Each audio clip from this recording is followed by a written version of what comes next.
దేవి, దించుకున్న నీ తల ముంచుకొచ్చే నీ దుఃఖం చూస్తూ ఉంటే మేము ఊహించిందే జరిగిందని అర్థమవుతోంది. ఇప్పుడు అర్థమైందా బేబీ? పిల్లల పెళ్లి విషయంలో పెద్దవాళ్ళు ఎందుకు నిర్ణయాలు తీసుకోవాలో అర్థమైందా? పరుగులు తీసే మీ వయసు ఎదురు దెబ్బ తినకూడదనే పెద్దవాళ్ళ తాపత్రయం. మా మాట కాదని నువ్వు వేసిన అడుగు వల్ల నువ్వు పొందిందేమిటో పోగొట్టుకున్నదేమిటో ఒక్కసారి నీకై నువ్వే ఆలోచించుకోమ్మా.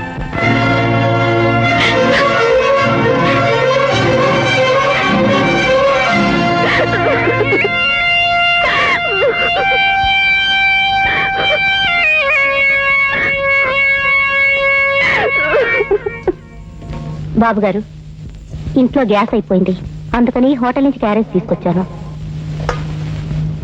హోటల్ భోజనమా? మీరు తినలేరు. ఎందుకంటే హోటల్ వాళ్ళు చేసే ఏ పదార్థంలోనూ ప్రేమ అనేది కలపరు కాబట్టి. అదేంటి బాబు, భోజనం చేయకుండానే లేచిపోతున్నారే? నాకు ఆకలి కాలేదు, నువ్వు వెళ్ళి భోంచి. నాకు తెలుసు బాబు, రేఖమ్మ తన చల్లటి చేతులతో ఆప్యాయంగా అన్నం పెడితేనే మీరు తినగలరు. చూడు బాబు, అమ్మగారి ఇల్లు పెట్టి అప్పుడే వారం అయిపోయింది.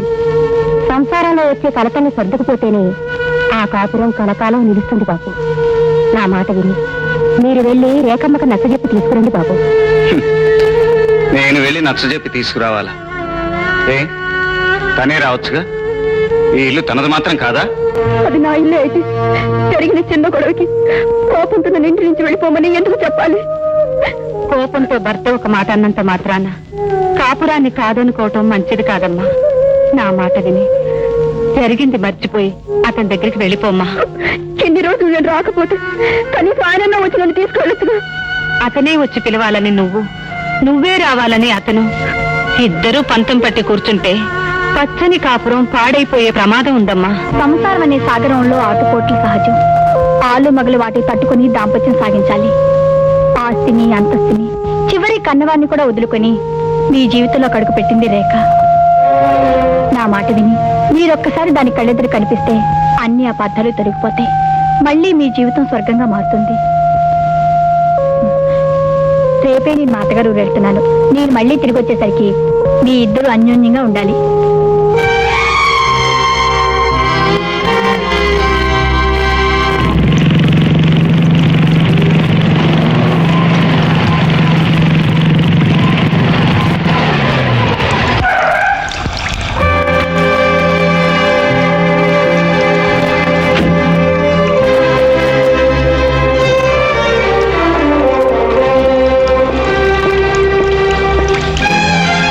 ఇక్కడికి నా భార్యను నా ఇంటికి తీసుకెళ్తాను.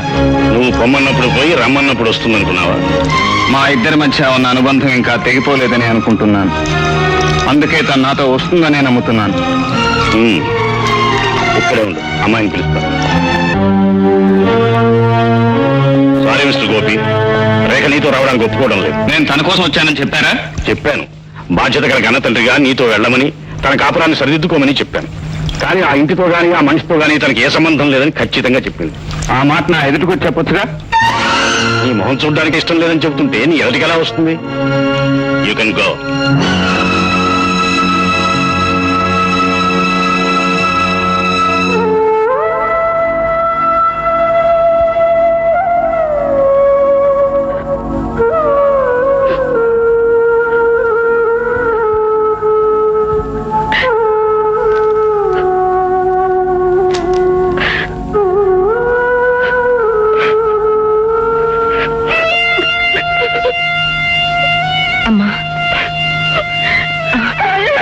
ఊరుకోమ్మా, ఊరుకో. చూడమ్మా రేఖ, తాళి కట్టిన భర్తను మర్చిపోవటం అంత తేలిక కాదమ్మా. అతనికి నువ్వు దూరంగా ఉండటం కూడా అంత మంచిది కాదు. చెప్పు, నేనేం చేయమంటావా? చెప్పు, ఏం చేయమంటావు? నువ్వు బాధపడుతున్నట్లే అతను కూడా నీ గురించే బాధపడుతుంటాడు. నా మాట విని ఆఫీసుకు ఒక్కసారి ఫోన్ చేసి అతనితో మాట్లాడు. అన్నీ సర్దుకుపోతాయమ్మా. ఆటోమొబైల్. హలో, నేను గోపి గారితో మాట్లాడాలి. ఆయన కొంచెం పిలుస్తారా? సారీ మేడం, ఆయన ఉద్యోగం మానేసి వెళ్ళిపోయారు.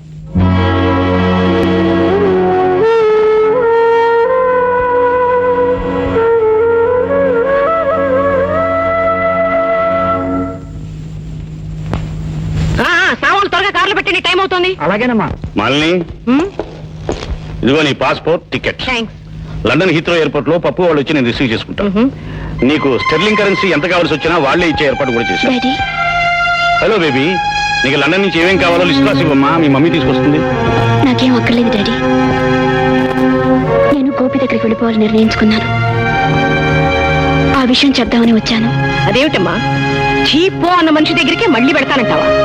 ఎన్ననుకున్నా ఆయన నాకు తాళి కట్టిన మనిషి మమ్మీ. తాళి కట్టిన వాడు కొట్టినా తిట్టినా పడుండే రోజులు పోయాయమ్మా. ఈ రోజుల్లో భార్య భర్త కంటే ఎందులోనూ తీసిపోదు. నిజానికనే ఉంటే తనే రావచ్చుగా. చూడమ్మా రేఖ, నువ్వు పెళ్లి చేసుకుని కళకళలాడుతూ ఉండాలని నేను మీ మమ్మీ కోరుకున్నాం. కానీ అనుకున్నది జరగకపోవటమే కదా జీవితం. అందుకే మా కోరిక ఫలించలేదు. కోర్స్ నువ్వు మళ్ళీ కలిసి ఉండాలనుకోవటంలో తప్పు లేదు. అందుకే నేను మీ మమ్మీని ఎయిర్పోర్ట్ లో దింపి గోపి దగ్గరికి వెళ్తాను. ఇంకా అతని మనసులో నీకు స్థానం ఉంటే తప్పకుండా వెంట పెట్టుకు తీసుకొస్తాను. ఓకే? Okay daddy.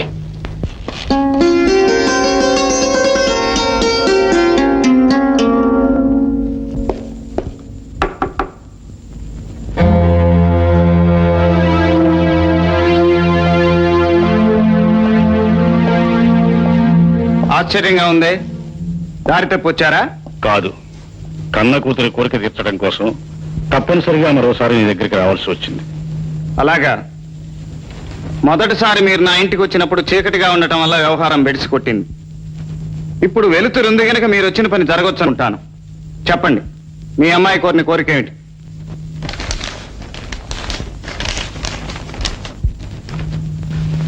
ఏమిటది? విడాకు సంబంధించిన కాగితాలు. వీటి మీద సంతకాలు చేయించి తీసుకురమ్మని రేఖ కోరింది.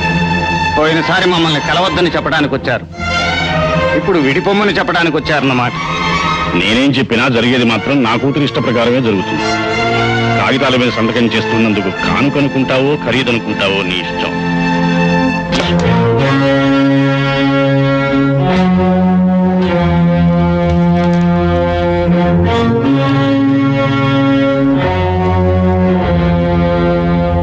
Thank you. లక్ష్మీ వరప్రసాదరావు గారు,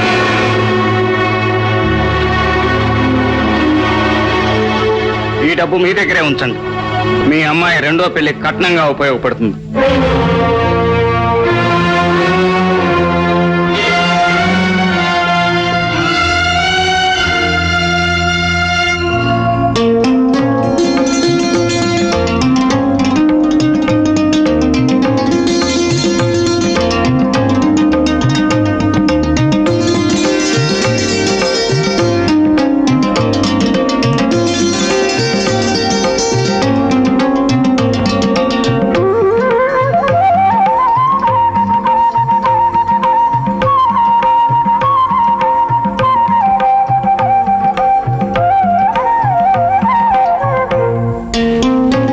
ఈ పాటికి డాడీతో ఆయన బయలుదేరే ఉంటారు.